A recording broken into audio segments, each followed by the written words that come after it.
The crack of a palm against her cheek echoed through the modest farmhouse as Zara Vance stumbled backward, tasting blood on her lip. Her father loomed over her, his weathered face contorted with rage that seemed to have aged him beyond his 50 years. "You will marry Bartholomew Jenkins, girl, or so help me God," Samuel Vance bellowed, his voice reverberating off the wooden walls of their Texas homestead. "That man offers good money for you, money we need, and you have the audacity to refuse." It was 1875, and at 22, Zara knew she was considered well past marrying age by most folks' standards. Her honey blonde hair was tied back in a practical braid, and her blue eyes, usually bright with life, were now clouded with unshed tears and determination.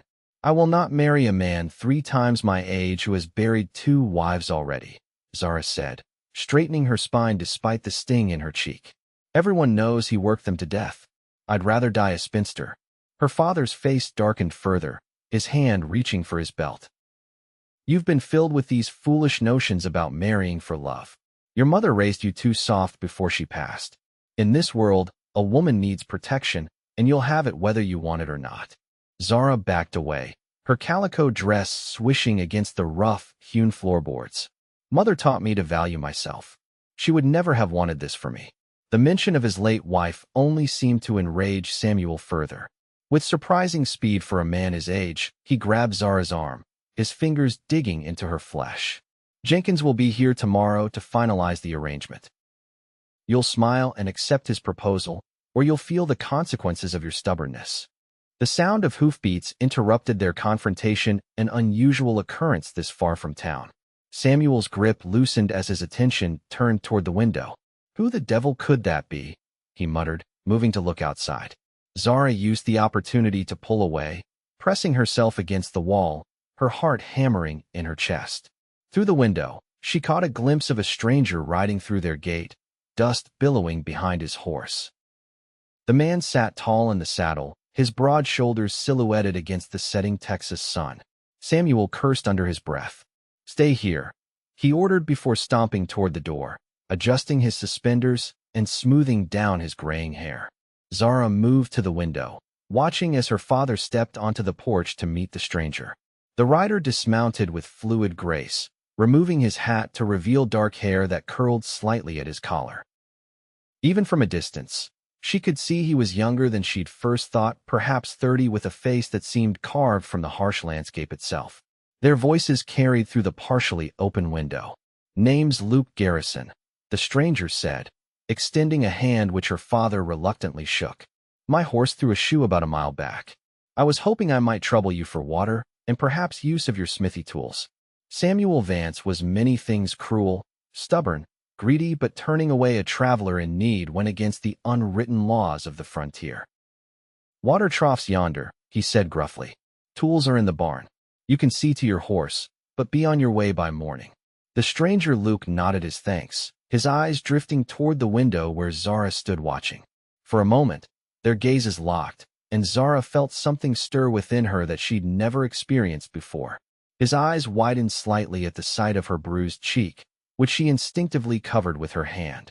Samuel noticed the exchange and stepped into Luke's line of sight. "My daughter's not for looking at, stranger." Luke's expression remained neutral, but something in his eyes hardened. "Meant no disrespect, sir," he said, leading his horse toward the water trough.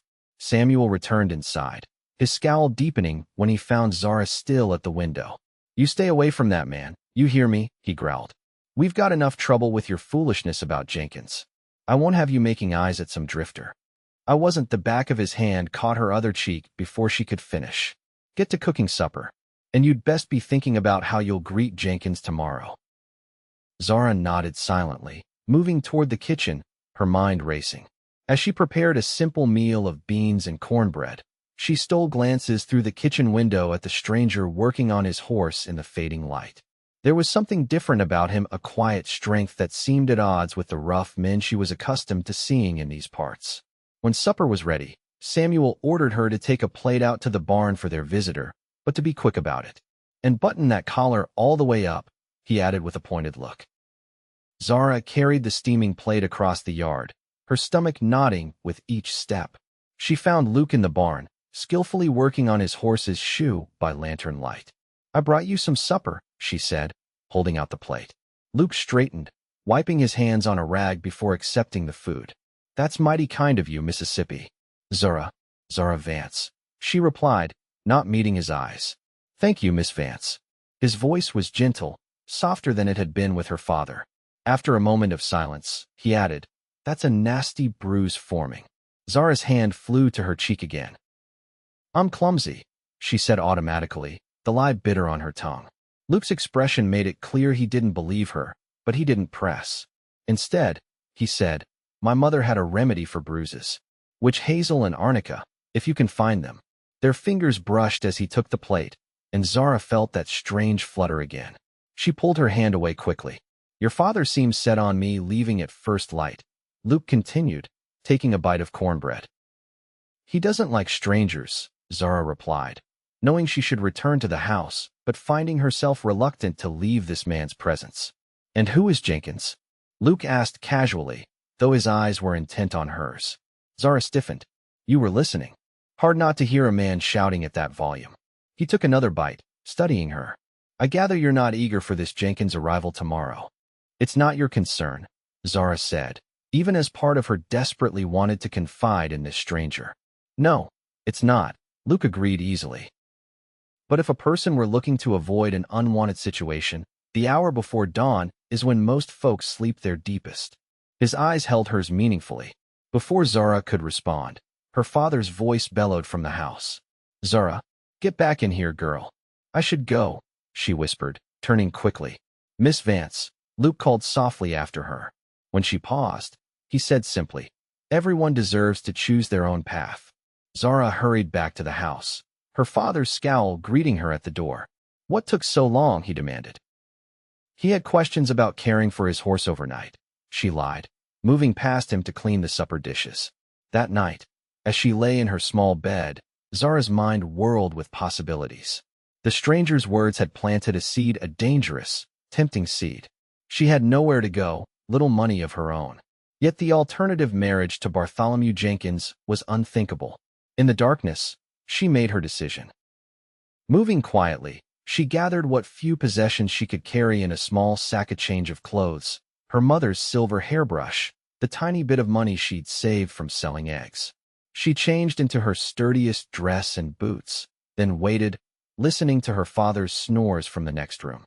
As the first hint of pre-dawn light crept into the sky, Zara slipped from the house, her heart pounding so loudly she feared it would wake her father. She crept toward the barn, uncertain of her plan beyond escaping Jenkins. The barn door creaked slightly as she pushed it open, and she froze, listening for any sound from the house. When none came, she slipped inside, only to gasp as a hand covered her mouth. "It's just me," Luke whispered, removing his hand when he felt her relax. "You decided to leave." "It wasn't a question." Zara nodded, her eyes adjusting to see him already saddled and ready to depart. "I can't stay," she whispered. "But I don't know where to go." Luke studied her for a long moment. "I'm heading to Colorado Territory's silver mining country. Work's plentiful there, even for women. You could come along as far as the next town if you'd like, then decide your path." Zara hesitated, weighing the danger of traveling with a man she'd just met against the certainty of what awaited her if she stayed. "I know you've no reason to trust me," Luke said softly, "but I give you my word as a gentleman, I'll see you safely to wherever you choose to go." A sound from the house decided her, the creak of her father's bed as he stirred. "Yes," she whispered. "Please." Luke nodded, helping her onto his horse before mounting behind her. They led the animal quietly out of the barn and past the gate before Luke urged it into a gallop, putting distance between them and the Vance homestead as the sun began to paint the horizon gold. Zara felt the weight of her decision with every hoofbeat, but also a soaring freedom she'd never known. She was leaving behind everything familiar, risking her reputation and safety on the word of a stranger. Yet as the miles stretched between her and her father's house, she couldn't bring herself to regret it. They rode hard for several hours, stopping only when necessary to rest the horse. Luke kept a respectful distance whenever possible, never making her uncomfortable despite their close proximity on horseback. By midday, They had reached a small creek where they paused to water the horse and rest. "Your father will likely come looking for you," Luke said as he filled their canteen.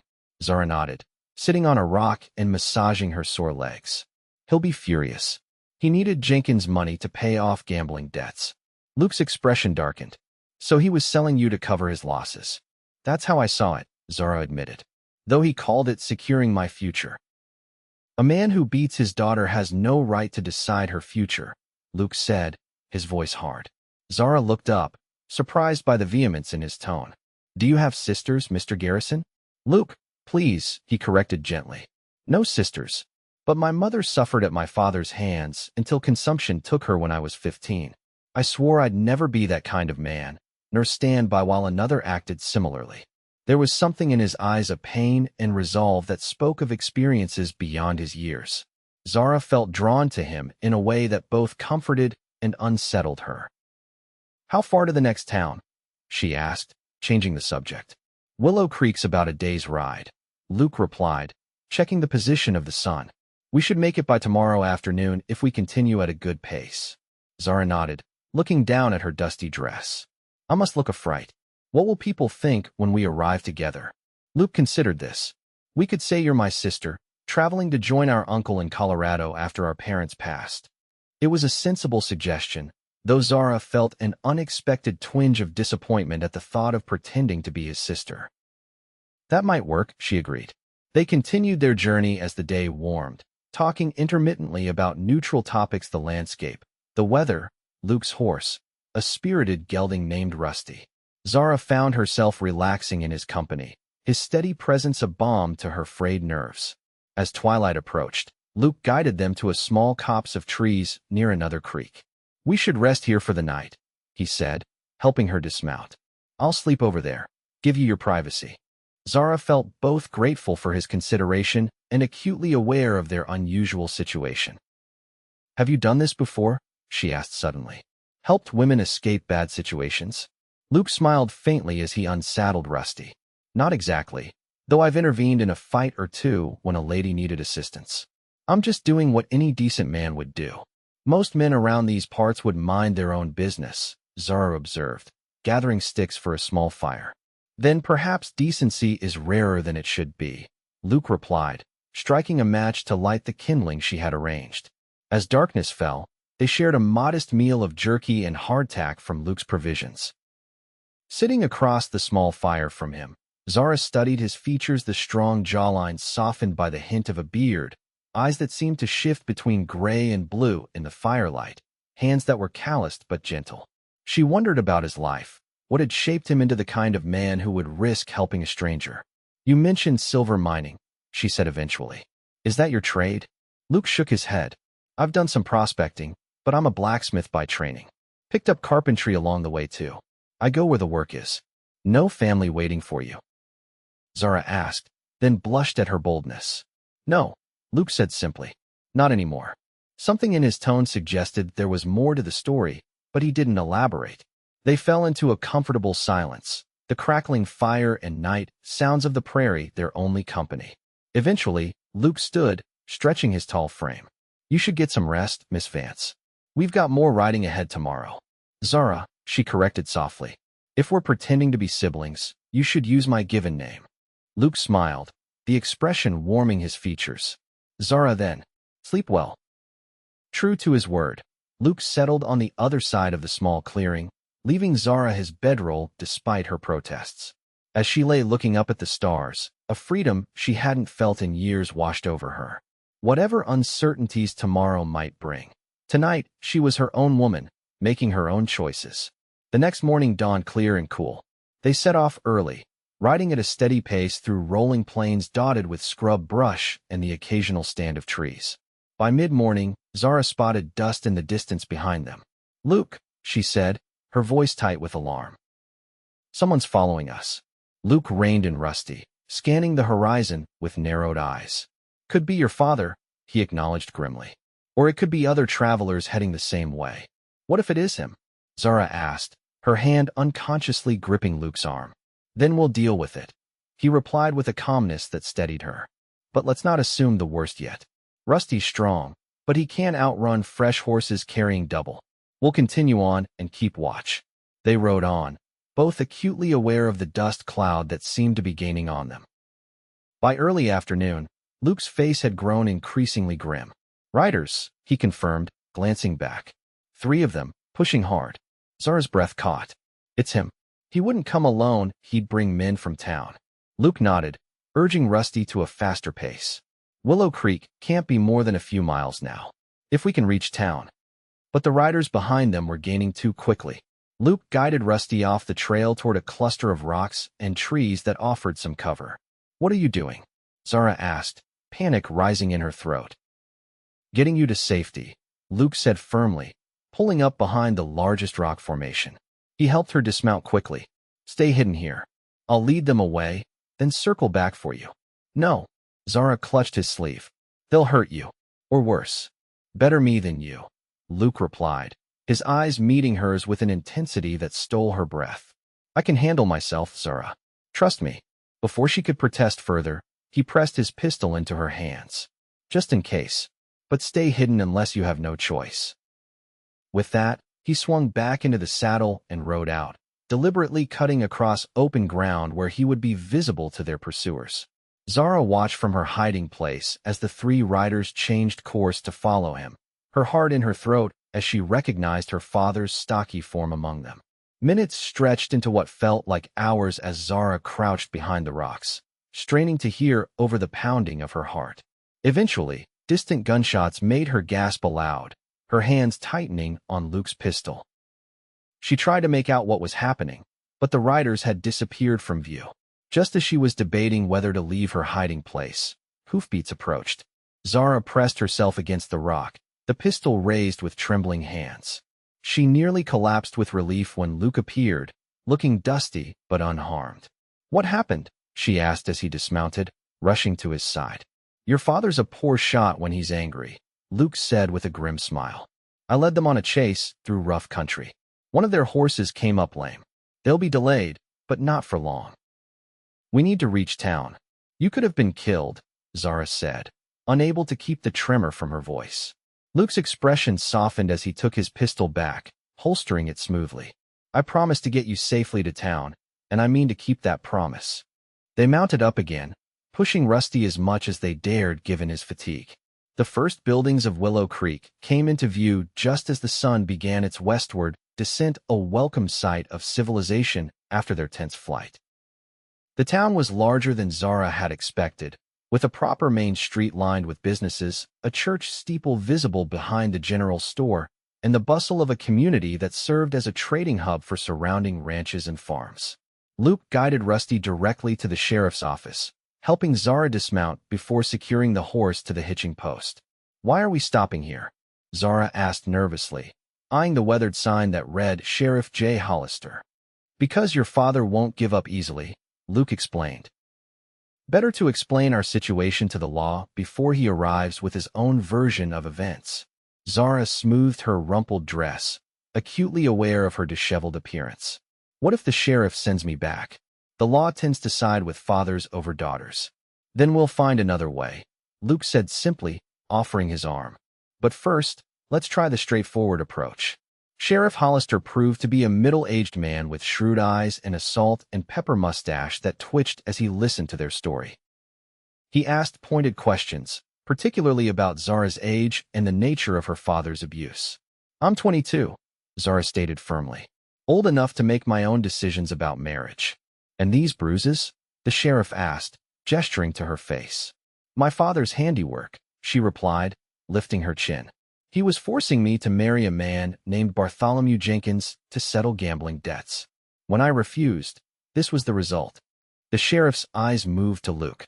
"And you, Mr. Garrison? What's your interest in this young woman's situation?" "Simple human decency," Luke replied evenly. "I couldn't stand by knowing what awaited her." Sheriff Hollister leaned back in his chair, considering them both. "I've heard of Samuel Vance. Man's got a reputation for mean business dealings and a hot temper. Jenkins too outlived 2 wives already." He sighed heavily. "Miss Vance, you're of age. I can't force you to return with your father if you don't wish to. But he may try to claim you stole property or that Mr. Garrison here abducted you." Everything I brought belongs to me, Zara insisted. And I went willingly. The sheriff nodded slowly. I believe you. But I suggest you find somewhere safe to stay until this blows over. Your father and his friends will likely reach town by nightfall. Is there a respectable boarding house for ladies? Luke asked. Mrs. Whitaker runs a place on Pine Street, the sheriff replied. Tell her I sent you. She's a good woman, doesn't gossip. As they left the sheriff's office, the reality of their situation settled over Zara. She had successfully escaped her father, but now faced the uncertainty of being alone in a strange town with little money and no prospects. I should find work, she said as they walked Rusty toward the livery stable. My savings won't last long. Let's get you settled first, Luke suggested. One step at a time. Mrs. Whitaker turned out to be a plump, no-nonsense widow who assessed Zara with keen eyes, but asked few questions when she heard the sheriff had sent her. She showed Zara to a small but clean room on the second floor of her boarding house, explaining the rules of her establishment: no gentlemen visitors in rooms, meals served promptly at 7, noon, and 6, laundry day on Tuesdays. The young man who brought you, he's not staying? Mrs. Whitaker asked as she prepared to leave Zara to settle in. Mr. Garrison? No, he was just helping me reach town safely, Zara explained, surprised by the pang she felt at the thought of Luke leaving. Mrs. Whitaker hummed, neither approving nor disapproving. Seems a decent sort. Not many would put themselves out that way for a stranger. After the landlady left, Zara sat on the narrow bed, suddenly overwhelmed by everything that had happened. She had escaped her father's cruelty and Jenkins' unwanted proposal, but now faced a future filled with uncertainties. And what of Luke? He had fulfilled his promise to see her safely to town. There was no reason for him to remain, yet the thought of never seeing him again left an unexpected hollow feeling in her chest. A soft knock at her door roused her from these thoughts. Opening it, she found Luke standing in the hallway, hat in hand, looking somewhat uncomfortable in the feminine surroundings of the boarding house. Mrs. Whitaker allowed me up just for a moment, he explained.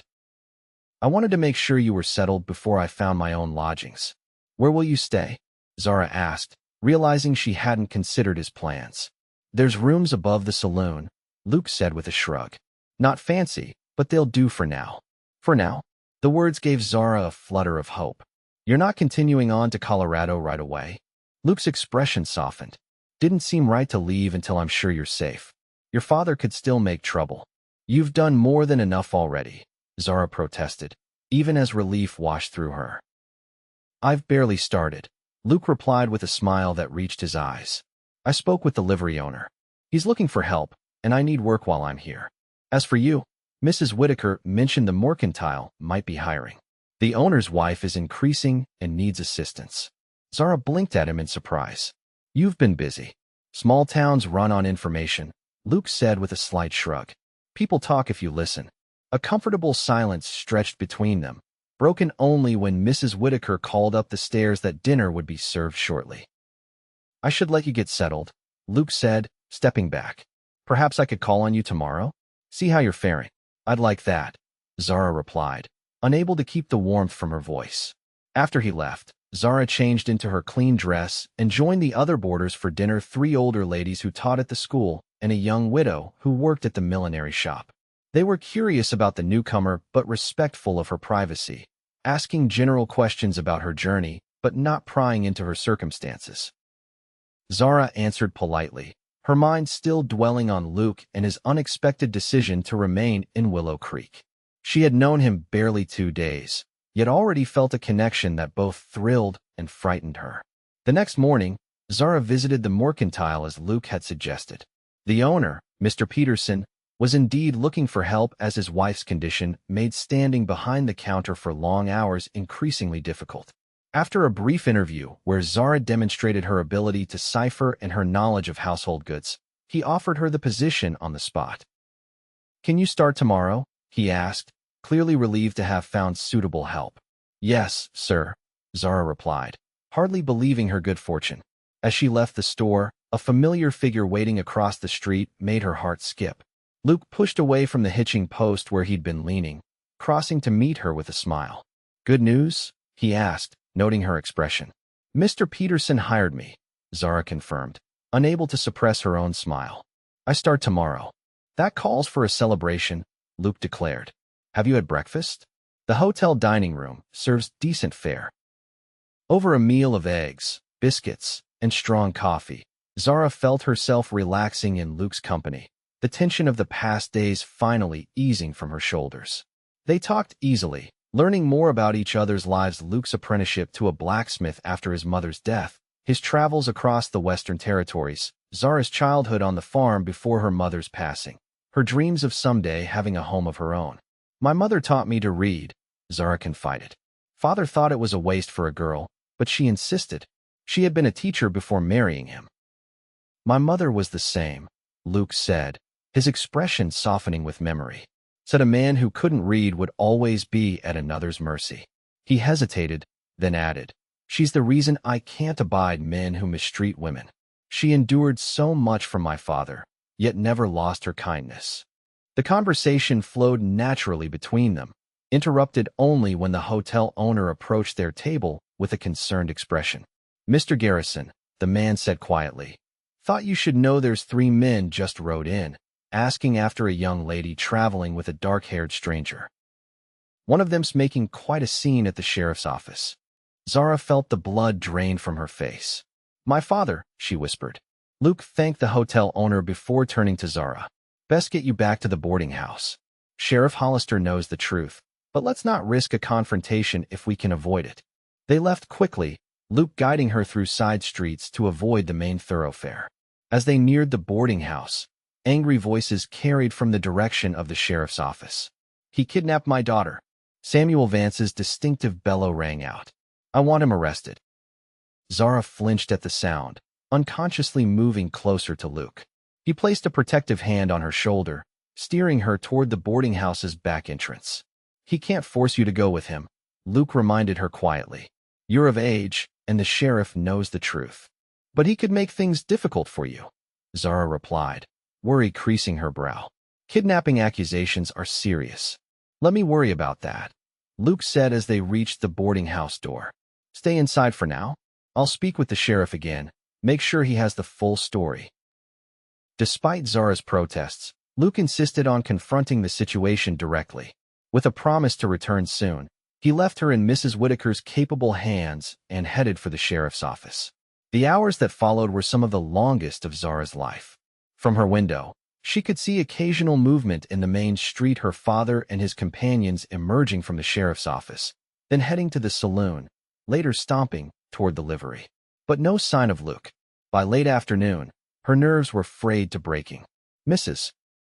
Whitaker had tried to distract her with household tasks and conversation, but Zara's worry only grew as the sun began its descent. When a knock finally came at the boarding house door, Zara rushed down the stairs, heart pounding. Relief flooded her when she saw Luke standing there, looking tired but unharmed. What happened? She asked, scanning his face for clues. Your father made quite a scene, Luke said, accepting Mrs. Whitaker's offer to sit in her parlor. But Sheriff Hollister stood firm. Told him you're of legal age and left of your own accord. He didn't believe it, Zara guessed, knowing her father's stubborn nature. No, Luke confirmed. He's convinced I've somehow bewitched you, or worse. But without evidence of wrongdoing, the sheriff won't act against either of us. So what happens now? Zara asked, twisting her hands in her lap. Your father and his friends are staying at the hotel, Luke said. They're watching the boarding house, so you should remain inside for now. I've spoken with Mr. Peterson. He understands you may need to delay starting work for a day or two. I can't hide forever, Zara said, frustration edging her voice. No, Luke agreed. But given time, your father may realize he can't force you to return. Men like him usually have pressing matters back home that will eventually call them away. But Samuel Vance proved more persistent than they had hoped. Over the next 3 days, he maintained his vigil in Willow Creek, alternating between threatening the sheriff with legal action, drinking heavily at the saloon, and attempting to approach the boarding house until Mrs. Whitaker threatened him with her shotgun. Luke visited Zara daily, sometimes bringing small gifts, a ribbon for her hair, a book of poetry he'd found at the mercantile, fresh baked goods from the hotel kitchen.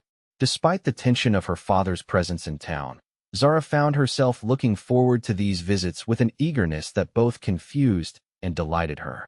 On the fourth day, matters came to a head. Zara had finally begun her work at the mercantile, with Luke escorting her to and from the store. As they walked back to the boarding house in the late afternoon, Samuel Vance stepped out from between two buildings, blocking their path. Two men flanked him, the same companions who had pursued them from the farm. "So there you are, girl," Samuel snarled, his face flushed with anger and drink. "Playing shop girl while you shame your family name." Luke stepped slightly in front of Zara, his posture relaxed but alert. "Mr. Vance, this isn't the place for a confrontation. Don't you speak to me, you kidnapping bastard," Samuel spat. "I'm talking to my daughter." "I have nothing to say to you, father," Zara said, her voice steadier than she felt. "I'm not going back, and no amount of shouting will change that." Samuel's face darkened further. "Jenkins withdrew his offer when you ran. Do you know what that means? We'll lose the farm, all because you're too proud to do your duty." "My duty," Zara repeated, anger rising to match her fear. "Was it my duty to marry a man who worked 2 wives into early graves? To be sold to cover your gambling debts?" A small crowd had begun to gather, drawn by the raised voices. Samuel seemed to notice the public nature of their confrontation and lowered his voice to a menacing growl. "You'll come home with me now, girl, or I swear I'll drag you back myself." He took a step forward, hand outstretched to grab her. Luke moved smoothly between them, his voice calm, but with an edge of steel. "That's not happening, Mr. Vance." One of Samuel's companions, a burly man with a scar across his chin, reached for the gun at his hip. "Step aside, stranger. This ain't your business." Before the situation could escalate further, Sheriff Hollister's voice cut through the tension. "That's enough." The lawman strode toward them, hand resting on his own holster. "Mr. Vance, I've told you repeatedly your daughter is of legal age and free to make her own choices. Now, I suggest you and your friends move along before I decide you're disturbing the peace." Samuel's face contorted with rage, but even in his anger, he recognized the authority in the sheriff's tone. With a final venomous glare at Zara, he spat on the ground and stalked away, his companions following reluctantly.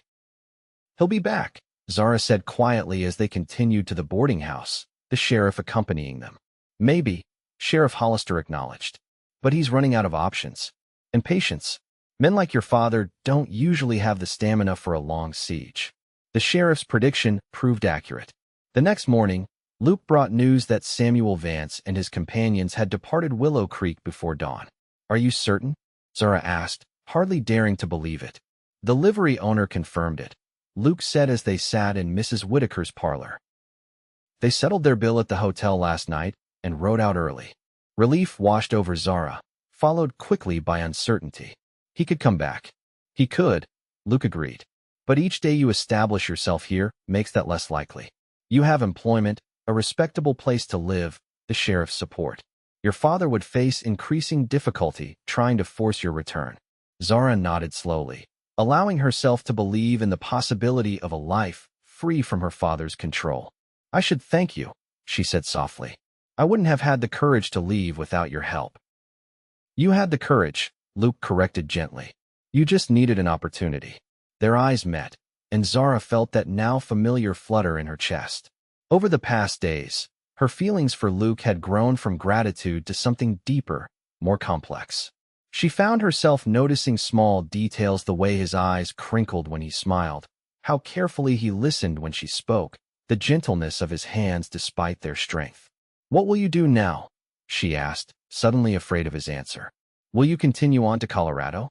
Luke was silent for a moment, studying her face. "I've been thinking about that," he finally said. "Willow Creek seems a decent town. Growing.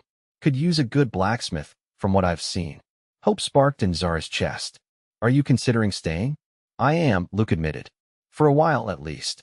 I've spoken with Mr. Simmons about renting his old smithy. He's getting too old for the work and has been looking for someone to take it over." "That sounds promising," Zara said, trying to keep her voice neutral despite the joy bubbling inside her.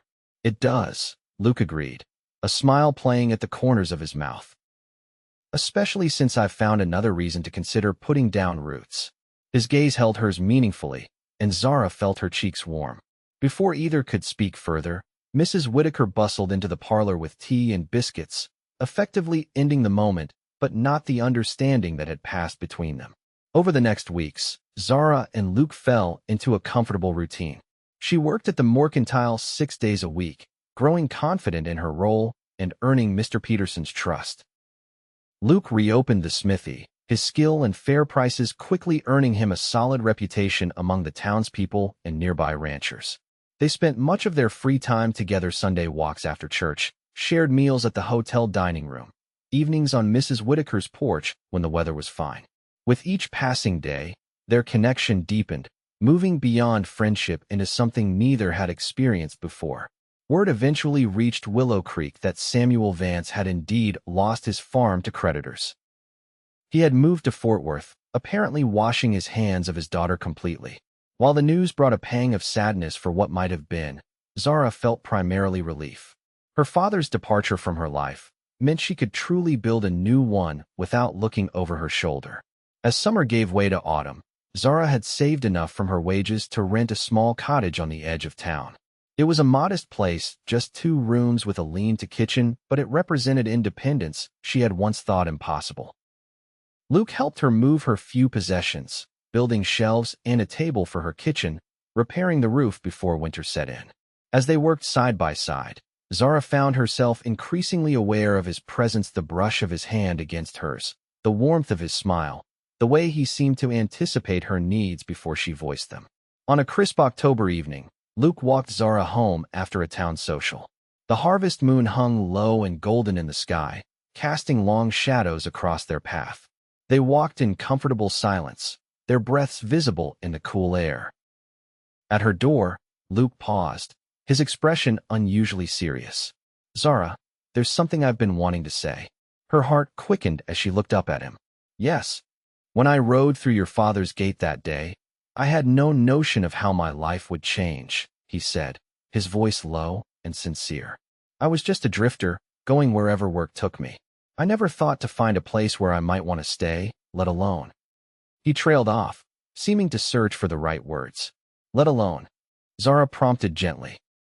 "Let alone someone who makes me want to build something permanent," Luke finished, his eyes holding hers.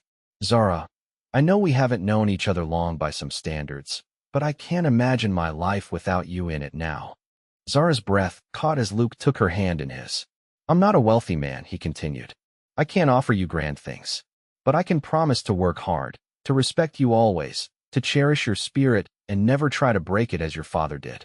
If you'd consider it, I'd be honored to court you properly." Joy bloomed in Zara's chest, bright and warm against the autumn chill. "Luke Garrison," she said, her voice steady despite the emotions swirling within her. "I would like nothing better." The smile that broke across his face rivaled the harvest moon for brightness. Slowly, giving her every chance to pull away, Luke leaned down and pressed his lips gently to hers, a first kiss that held all the promise of spring in its tender caress. When they parted, Zara felt as though something fundamental had shifted in her world, realigning everything around this man and the future they might build together. Their courtship proceeded with a proper regard for convention that nevertheless did nothing to dampen the growing love between them. Luke called on Zara regularly, taking her on buggy rides through the countryside, escorting her to church socials and town gatherings, sharing quiet evenings by her hearth discussing books and dreams and memories. By Christmas, Luke had purchased land on the edge of town and begun building a house, a sturdy 2-story structure with a wide porch and plenty of room for a family to grow. When Zara expressed surprise at the size, Luke simply smiled and said he believed in planning for the future. The townspeople watched their courtship with approving eyes, most having forgotten the dramatic circumstances of Zara's arrival in Willow Creek. She had proven herself a hard-working, capable young woman, while Luke's honest business practices and willingness to help neighbors had earned him respect throughout the community. On a snowy evening in February, with the house nearing completion, Luke proposed properly, presenting Zara with a simple gold band set with a small pearl. "It was my mother's," he explained as they sat before the fire in Zara's cottage. "She made me promise to give it only to a woman with both gentleness and strength. I can think of no one who embodies those qualities more than you." Tears of happiness sprang to Zara's eyes as she accepted the ring and his proposal. They were married in April, when the wildflowers painted the prairie in vivid blues and yellows. The entire town turned out for the celebration, Sheriff Hollister giving the bride away in the absence of her own family. As they said their vows in Willow Creek's white-steepled church, Zara marveled at the journey that had brought her here from a frightened young woman facing a forced marriage to a bride willingly pledging herself to a man who valued her mind and spirit as much as her heart. Their wedding night was a gentle discovery of each other, Luke's tenderness erasing any fears Zara might have harbored. In his arms, she found a passion that matched her own, a connection that went beyond the physical to touch something profound and lasting between them. Life as Mrs. Garrison suited Zara perfectly. She continued working at the mercantile part-time while making their house a home. Luke's business flourished, his reputation spreading to neighboring communities and bringing in a steady stream of work. A year after their wedding, Zara discovered she was expecting their first child. The news brought tears of joy to Luke's eyes as he gathered her carefully in his arms, pressing reverent kisses to her face and making plans for a cradle he would craft himself. Their daughter, Eleanor, was born on a warm summer night, her lusty cries announcing a healthy pair of lungs and a determined spirit that her parents recognized in each other. Luke proved to be a devoted father, often carrying the infant in a sling while he worked around the smithy, telling her stories of brave horses and clever blacksmiths that made Zara smile when she overheard them.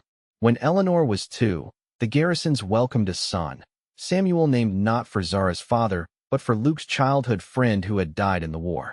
The boy had his father's quiet strength and his mother's curious mind, following them both around with wide eyes that missed nothing. As their family grew, so did Willow Creek. The railroad came through when the children were small, bringing new opportunities and challenges. Luke expanded his business to include equipment repair for the railroad, while Zara opened a small bookshop adjacent to the mercantile, fulfilling a dream she had harbored since her mother first taught her to read. Life wasn't always easy. There were hard winters when money was tight, a drought year when crops failed, and many in the community struggled. There was the scarlet fever that nearly took Samuel when he was 5, leaving Luke and Zara keeping vigil by his bedside for days until the crisis passed. But through it all, they faced each challenge together, their partnership a source of strength and comfort. Luke never raised his voice in anger, never lifted a hand except in tenderness. Zara blossomed in the freedom of his love, becoming a respected businesswoman and a nurturing mother whose quiet strength anchored their family. When Eleanor was 12 and Samuel 10, a letter arrived from Fort Worth. Samuel Vance, apparently facing his own mortality after a stroke, had written to his daughter. The letter was neither apologetic nor warm, but it acknowledged her existence and informed her that he had remarried and now had a stepson. He did not ask forgiveness, but the fact that he had written at all suggested some softening of his bitterness. Zara read the letter with Luke at her side, his steady presence helping her process the complicated emotions it evoked. "Will you write back?" he asked gently when she had finished. Zara considered the question carefully. "Yes," she said finally. "Not for his sake, but for mine. I don't want bitterness to poison what we've built, even from a distance." Her reply was brief but dignified, informing her father of her marriage and children, wishing him well in his remaining years. She felt no obligation to rekindle a relationship that had brought her nothing but pain, but the act of responding closed a chapter in her life that had remained slightly ajar.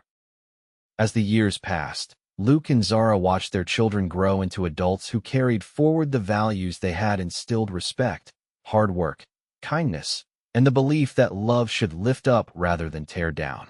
Eleanor, with her mother's determination and her father's technical mind, became the first female telegraph operator in Willow Creek. Samuel followed in Luke's footsteps at the smithy before expanding into modern mechanicals as automobiles began to appear on the town's streets. On their 30th wedding anniversary, Luke and Zara sat on the porch of the house he had built for her, watching the sunset paint the sky in shades of gold and pink. Their hands, both showing signs of years of work, were intertwined as naturally as breathing. "Do you ever regret it?" Luke asked suddenly. "Running away that morning? Taking a chance on a stranger?" Zara smiled, the years having softened but not diminished her beauty in his eyes.